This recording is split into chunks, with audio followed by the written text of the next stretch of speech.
Hello students, welcome back to our channel. ఈ వీడియోలో AP mega DSC latest updates చూస్తున్నాం. Andhrajyothy news paper news article. DSC అభ్యర్థులకు రెండో విడత కాల్ లెటర్స్. అధికారుల కసరత్తు. డిఎస్సి 2025 నియామకాల్లో ఉమ్మడి పశ్చిమ గోదావరి జిల్లాలో అన్ని కేడర్ల నుంచి సుమారు 50 మందిలోపు అభ్యర్థులకు రెండో విడత కాల్ లెటర్ల జారీ, సర్టిఫికేట్ల పరిశీలన ఉండవచ్చునని సంకేతాలు అందుతున్నాయి. జిల్లా విద్యాశాఖ అధికారిక ప్రకటన విడుదల చేయలేదు.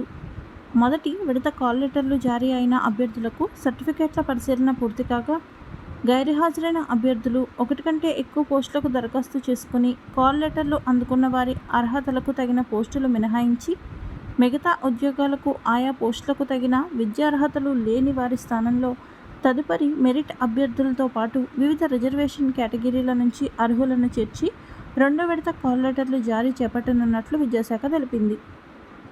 తెలుగు నిబంధన చర్చనీయాంశం. నవోదయ, కేంద్రీయ విద్యాలయ, సిబిఎస్ఈ తదితర కేంద్ర విద్యాసంస్థల్లో చదివిన కొందరు అభ్యర్థులను తెలుగు నిబంధనతో అనర్హులుగా చేయడంపై సర్వత్రా చర్చనీయాంశమైంది. జీవో నిబంధనల మేరకే విద్యార్హతలను ప్రామాణికంగా తీసుకున్నట్లు విద్యాశాఖ వర్గాలు చెబుతుండగా, డిఎస్సి అభ్యర్థుల వాదన భిన్నంగా ఉంది.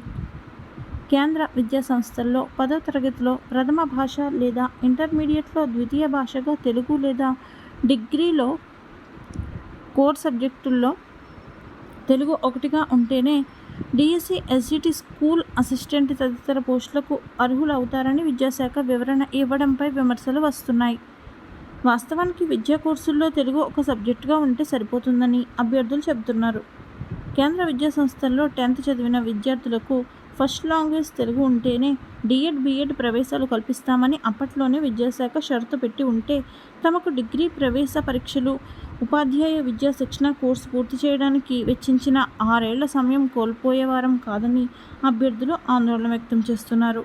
డిఎస్సి ఉద్యోగాలకు పోటీపడి సెలక్షన్ జోన్లోకి వచ్చిన తరుణంలో నిబంధనల మాటున అనర్హులుగా చేయడం సబబు కాదని వాపోతున్నారు.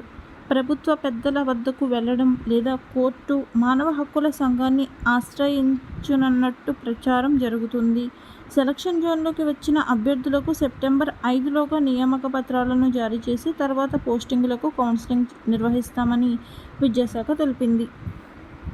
మరిన్ని ఏపీ డిఎస్సి లేటెస్ట్ అప్డేట్స్ని మీరు తెలుసుకోవాలంటే మన యూట్యూబ్ ఛానల్ని సబ్స్క్రైబ్ చేయండి. టెలిగ్రామ్ గ్రూప్లో జాయిన్ అవ్వండి. Thank you.